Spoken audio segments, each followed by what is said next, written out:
Olá a todos vocês, estamos aqui reunidos para mais uma aula de Geografia. Eu sou a professora Ludmila Dutra. Vamos agora verificar o que estudaremos na nossa aula 20, gente. Na aula 20, o objeto de conhecimento, diversidade ambiental e as transformações nas paisagens, na Europa, na Ásia e na Oceania, parte 3. O detalhamento vai ser sobre a oferta de recursos naturais e energéticos, bem como a concentração, desconcentração ou reconcentração das atividades industriais em diferentes escalas, intercontinentais, no Brasil, no estado do Amazonas e no município, tá certo? Então, vamos agora para o momento da nossa aula.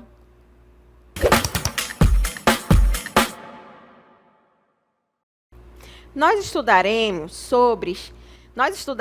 sobre recursos naturais e energéticos, analisando aí as características principalmente de 3 continentes. No caso, a Europa, a Ásia e a Oceania, tá certo? Então, olha só, hoje, gente, nós vamos explorar, né, como os recursos naturais e energéticos eles acabam moldando as paisagens, né?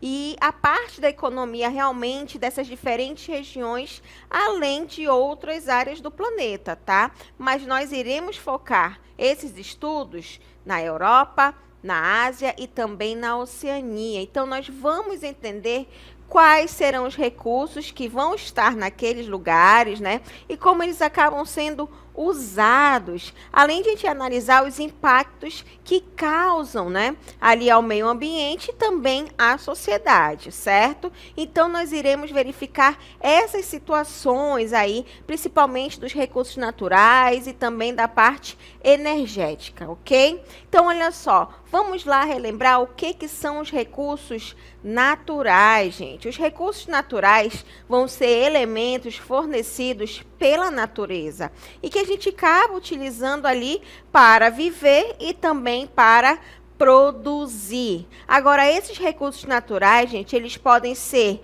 aí, por exemplo, minérios, e esses minérios podem ser o ferro, o cobre, o ouro, o carvão, o petróleo, entre outros. Mas também pode ser a água ali, através dos rios, lagos, e que podem gerar energia hidrelétrica.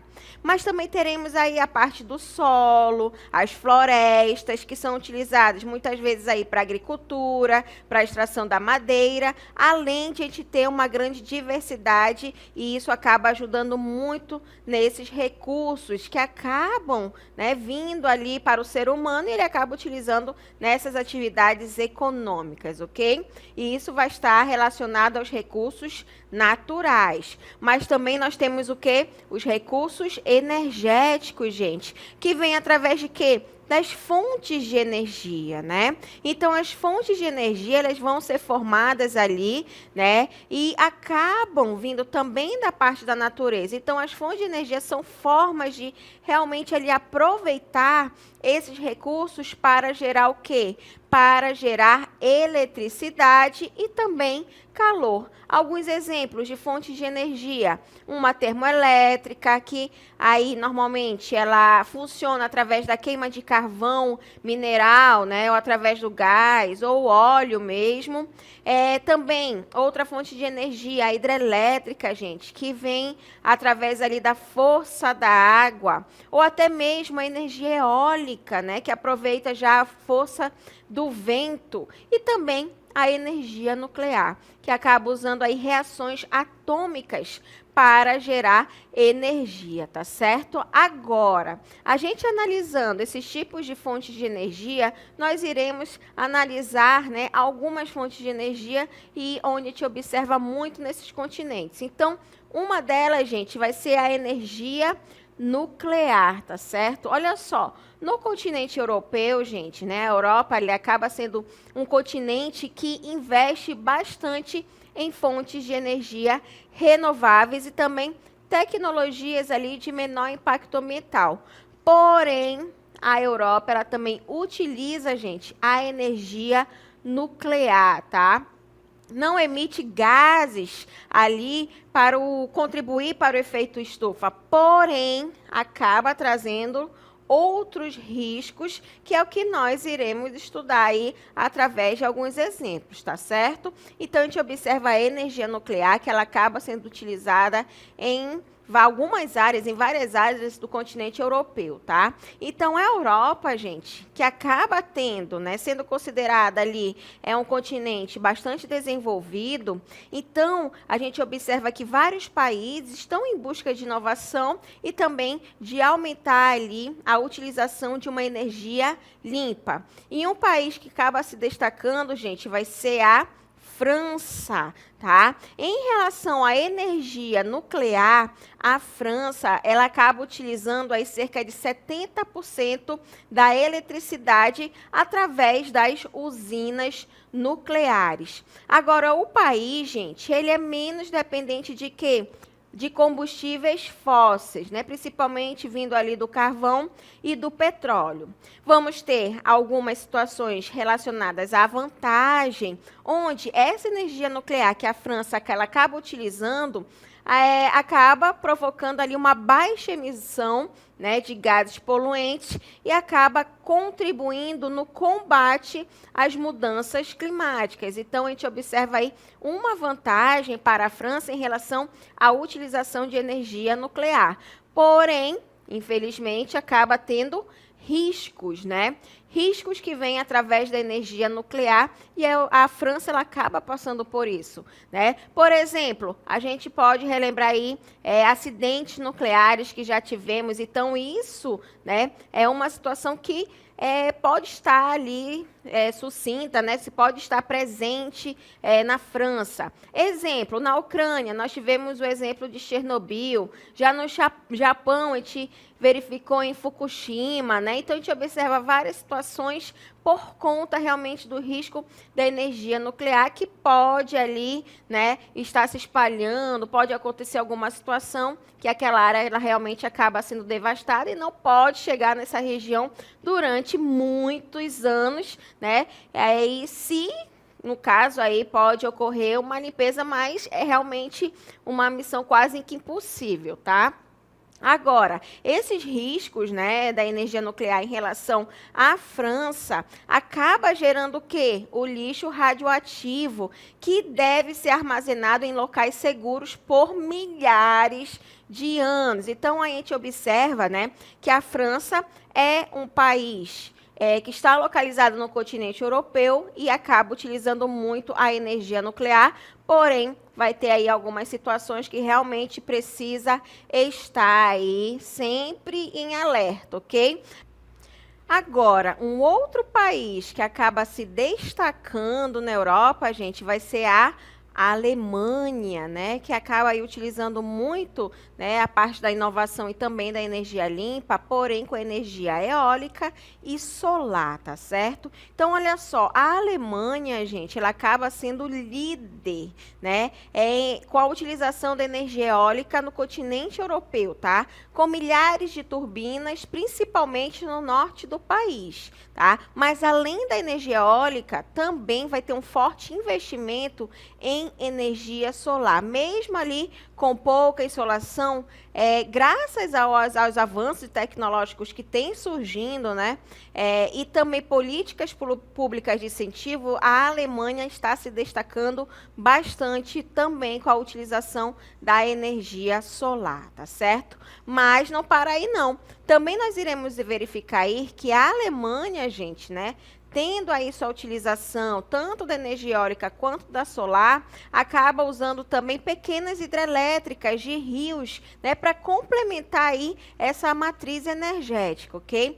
Agora, após, né, o acidente nuclear de Fukushima em 2011, a Alemanha ela acabou decidindo ali desativar aos poucos, né, progressivamente ali suas usinas nucleares e apostar realmente nessas fontes de energia, principalmente a eólica e a solar. Tá? Então, a gente observa que o continente europeu, né, com a maioria dos países, principalmente os países da Europa Ocidental, acabam revertendo toda essa situação, né, e mudando para principalmente as energias renováveis, ok? Ainda em relação aos estudos no continente europeu, gente, a gente também vai estudar sobre os impactos, né? Então, esses impactos que podem ocorrer na paisagem e no ambiente através das usinas nucleares, a gente tem que estudar e observar aí que precisam de grandes áreas, né, de segurança ao redor, tá? Agora, as usinas nucleares, gente, também elas acabam, né, produzindo ali a energia limpa em termos de poluição do ar, ok? Mas o risco de acidentes, infelizmente, pode ser devastador, tá? Então, vão existir vários países do continente europeu que acabam utilizando muito aí a usina nuclear, tá? Agora, o lixo radioativo, gente, acaba sendo também um problema que ainda não tem uma solução definitiva. Então, acaba surgindo esses impactos na paisagem, no meio ambiente, utilizando aí a usina nuclear. Mas, né, além de te estudar sobre esses impactos através das usinas nucleares, também, gente, pode ocorrer o quê? Impactos na paisagem e no ambiente também através de parques eólicos. Então, a gente estuda, né, essa importância de se ter essas fontes de energia, porém, elas acabam impactando também na paisagem e no ambiente. Os parques eólicos, gente, eles alteram a paisagem, principalmente em áreas costeiras ou montanhosas, onde o vento ele acaba sendo mais forte, tá? E esses parques eólicos, gente, eles podem causar impactos principalmente na fauna local, como as aves, né? Então tem que ter essa preocupação quando começa ali a sua construção, sua instalação em relação a esses parques eólicos. Porém, por outro lado, né, eles acabam gerando uma energia renovável e limpa, sem poluir o ar, nem emitir gases de efeito estufa. Porém, altera ali a paisagem e tem que ter uma preocupação em relação à fauna, tá? Mas, além da usina nuclear e também dos parques eólicos, a gente também vai estudar os impactos na paisagem e no ambiente em relação à energia solar e à hidrelétrica, gente. A energia solar, ela acaba exigindo grandes áreas cobertas por painéis e isso acaba influenciando no uso do solo, tá? Assim como a hidrelétrica. As hidrelétricas, gente, elas podem alterar cursos de rios e ecossistemas aquáticos, tá? Mas em menor escala, né, do que nas usinas que acabam sendo gigantes ali de outros continentes, como na Ásia, que é o que também nós iremos estudar agora em relação ao continente asiático também, tá, gente?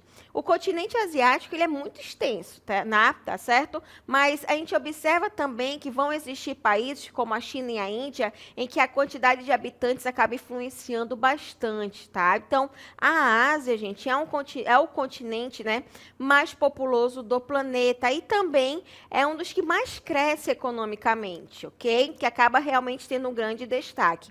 Agora, esse crescimento, gente, acaba exigindo, né, muita energia para abastecer principalmente as indústrias, a população de um modo geral que vivem nas cidades e também os transportes que precisam, né? Então, a gente observa aqui o continente asiático, por ter essa grande quantidade de habitantes, né? Então, a gente observa que tem que ter uma maior preocupação em relação à utilização das fontes de energia, né? Que a gente verifica aí que pode ser as renováveis ou as não renováveis, tá? Então, esses dois países que eu falei para vocês, em que acabam se desenvolvendo bastante, como a China e a Índia, elas também têm que produzir ali suas fontes de energia.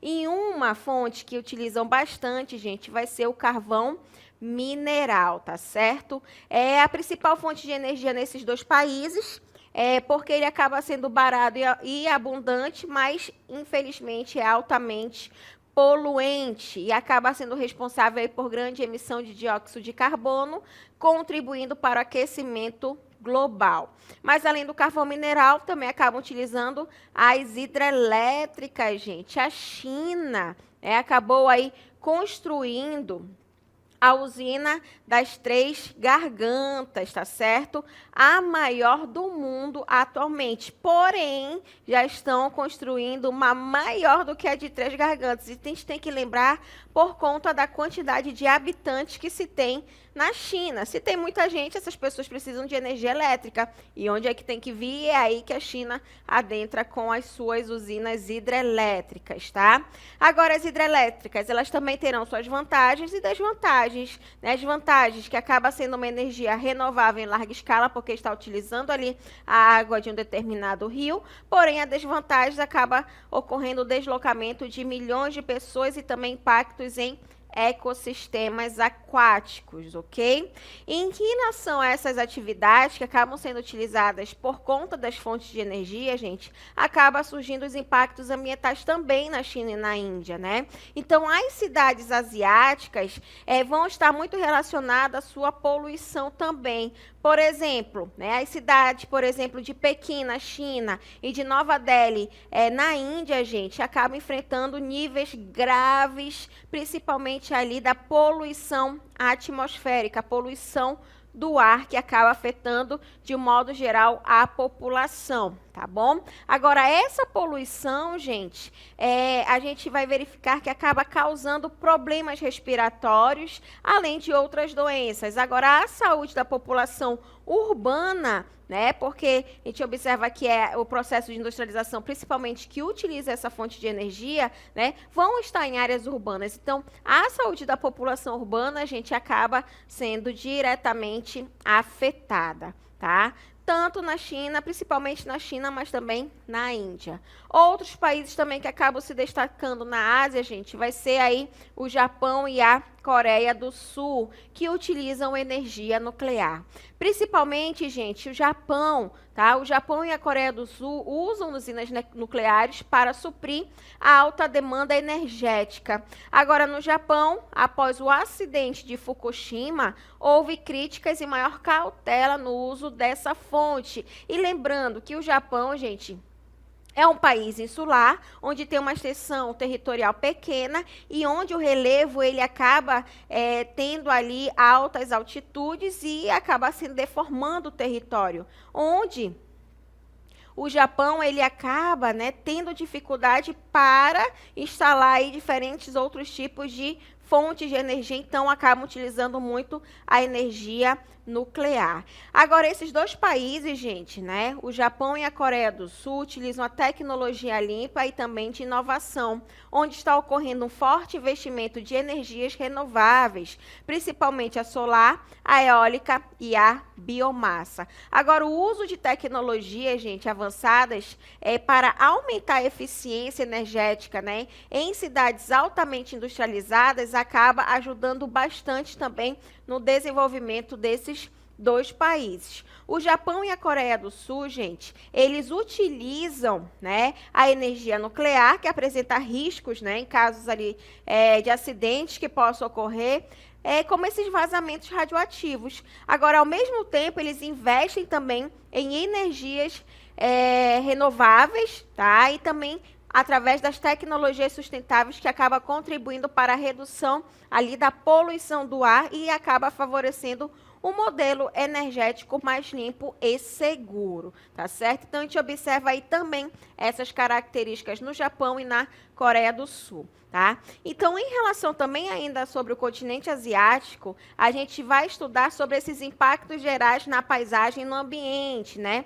Em relação às hidrelétricas, a gente observa que vai ter represas gigantes que alteram cursos de rios, inundam áreas e mudam ecossistemas e forçam deslocamento de comunidades. Já o carvão mineral, gente, gera fumaça tóxica, né, e poluição do ar, que acaba provocando doenças respiratórias e aumentando o efeito estufa.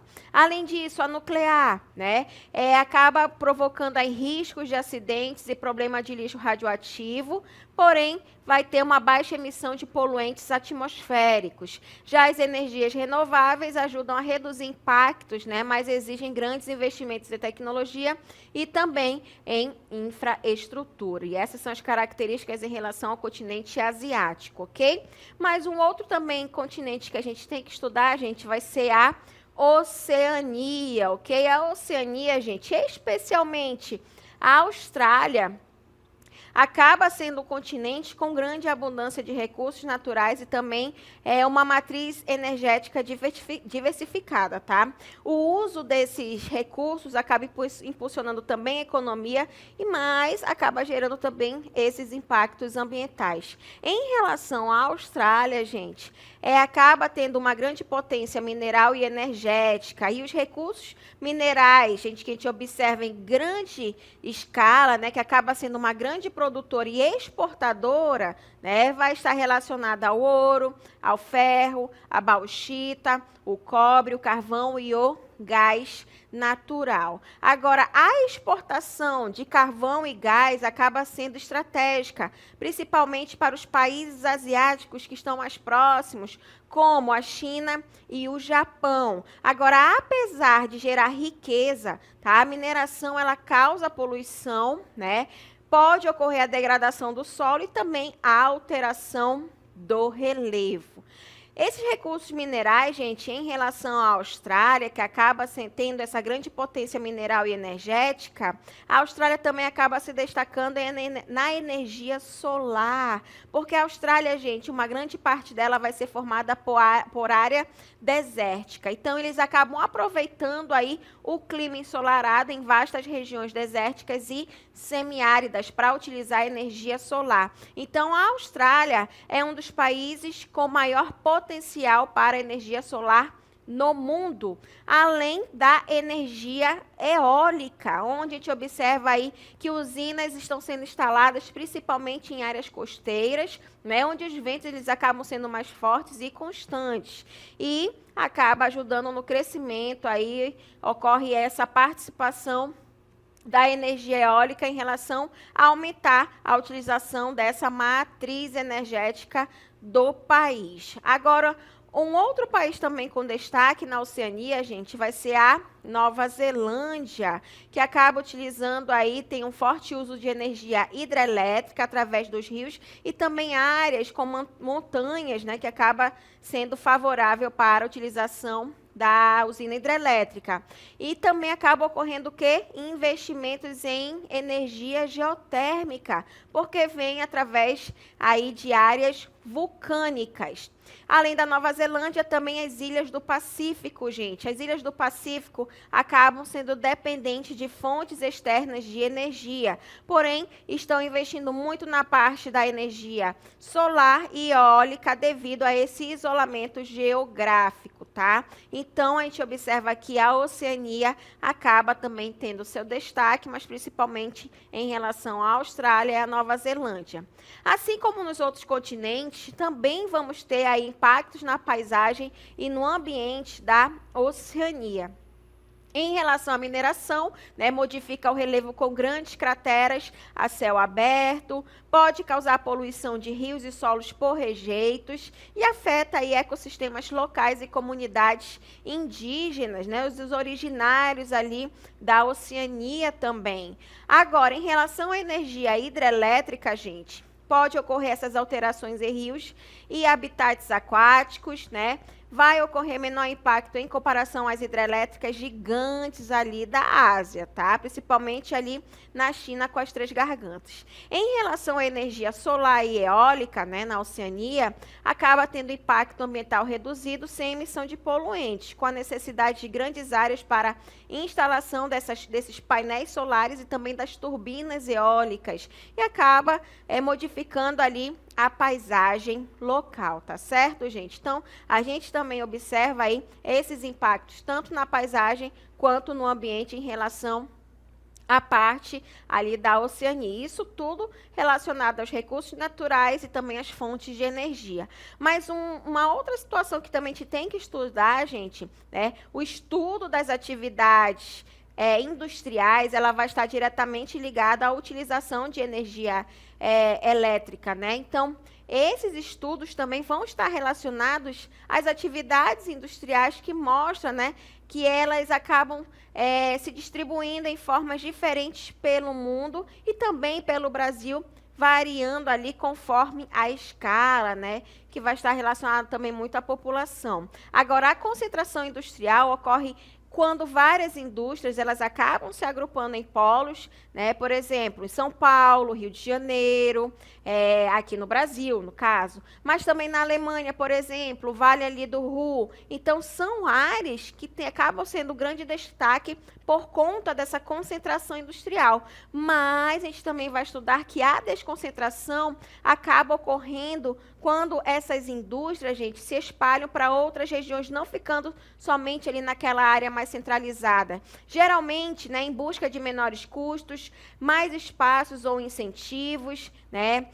Os investimentos, principalmente em relação a quando se instalar, como se instalar, né? Então, com o movimento ali de empresas, por exemplo, em São Paulo, indo para o interior de São Paulo, tá? Saindo daquela parte central. Então, a gente observa também essa desconcentração e também a reconcentração industrial, que também nós iremos estudar, que acaba surgindo quando, após toda essa dispersão ali, né, das indústrias estarem em um momento na parte central, mas posteriormente acaba ocorrendo a desconcentração, essa reconcentração industrial, ela acaba surgindo ali quando empresas, né, acabam se juntando novamente, surgindo novos polos tecnológicos e acaba buscando o quê? Principalmente a parte da infraestrutura, o mercado ou até mesmo a parte logística, como ocorre em várias áreas aí da parte tecnológica, tá certo, gente? Então, a gente vai estudar também esses fatores, né, que influenciam a localização industrial, tá certo, gente? Agora, quais serão essas características? A gente vai estudar em relação aos recursos naturais e à energia disponível. Vai ser um dos principais fatores para essas indústrias se instalarem em determinados lugares. Além do mercado consumidor estar mais próximo, né? Então, essas indústrias realmente elas querem vender, né? Então, para vender tem que ter o mercado consumidor. Então, essas indústrias acabam indo para essas áreas, né? Então, isso acaba sendo um dos fatores principais que influenciam a localização industrial. Mas, além da infraestrutura, né? A infraestrutura também vai ser um dos principais pontos, né? Principalmente ali com a construção de portos, as estradas e também os aeroportos. Outro fator também vai ser a mão de obra, gente, a mão de obra especializada, né? Os incentivos fiscais e políticas públicas também vai ser um dos principais fatores para ocorrer todas essas indústrias se localizando em determinados lugares, tá? Essa distribuição, gente, de indústrias ali em diferentes escalas também que nós iremos estudar, e uma delas vai ser o quê? As escalas intercontinentais, tá? Onde pode ocorrer essa concentração. E essa concentração surge principalmente em áreas com grandes polos industriais, por exemplo, na Europa, né, como a Alemanha, a França, o Reino Unido. Nos Estados Unidos, por exemplo, existem cinturões industriais ali, principalmente na região Nordeste e Meio-Oeste, e também no Japão, tá? Mas também pode ocorrer a desconcentração, né, onde algumas indústrias se deslocam para a Ásia e para a América Latina, buscando mão de obra mais barata, ou até mesmo a reconcentração com o surgimento de novos polos tecnológicos e industriais, né? Como Shenzhen na China e Bangalore na Índia, isso em escala intercontinental. Mas também nós teremos, gente, a escala nacional em relação ao nosso país, que também acaba tendo o quê? A concentração nas áreas, né? Principalmente no sudeste do Brasil, especialmente em São Paulo, onde tudo se iniciou, né? Ali devido a uma infraestrutura, a mão de obra e também o mercado consumidor. Mas além dessa concentração, também pode ocorrer o quê? Uma desconcentração também, onde as indústrias elas acabam se espalhando, indo para a região sul, nordeste, centro-oeste, por conta de incentivos fiscais e também menores custos para essas indústrias. Mas também pode ocorrer o quê também? A reconcentração, né? Essa reconcentração acaba tendo novos polos industriais que surgem em cidades estratégicas ligadas aí à logística, à tecnologia, como Campinas e Joinville. Isso em escala nacional. Mas também teremos o quê? A escala local, estadual, como o estado do Amazonas, gente, vai ter a concentração também em relação à Zona Franca de Manaus, que é o polo industrial incentivado pelo governo, né, com a fabricação de eletrônicos, né, motocicletas e até outros produtos eletroeletrônicos. Mas também pode ocorrer o quê? A desconcentração, onde algumas fábricas, elas tentam se instalar, né, em municípios mais próximos aqui de Manaus, aproveitando a mão de obra e também o transporte fluvial. E uma reconcentração também pode ocorrer em escala estadual. Essa reconcentração, gente, elas ocorrem em certos setores onde retornam ou até ampliam, né, suas instalações em Manaus e acaba aproveitando aí a infraestrutura consolidada da Zona Franca de Manaus, tá certo, gente? Isso tudo relacionado a essa distribuição das indústrias em diferentes escalas, tá? Mas também pode ocorrer em escala municipal, né? Aí nos municípios do Amazonas, a gente pode observar muito na capital, Manaus, né? Onde ocorre realmente essa concentração, com grande parte da indústria, com destaque aí para os eletrônicos, motocicletas e também eletrodomésticos. Mas também pode ocorrer o que? A desconcentração, né? Onde os municípios como Itacoatiara e Manacapuru recebem pequenas indústrias, geralmente de menor porte, ou de apoio logístico, e até mesmo a reconcentração, né, onde alguns negócios se mudam ali de volta para Manaus ou se instalam em áreas próximas à Zona Franca de Manaus, que acabam sendo realmente atraídas aí por incentivos fiscais e também o processo aí da infraestrutura, tá certo, gente? E isso, a gente finaliza esse momento da nossa aula, onde nós estudamos sobre a importância dos recursos naturais em relação às fontes de energia e também esse processo de industrialização que acaba se interconectando, tá certo, gente? Então, a gente finaliza agora esse momento da nossa aula.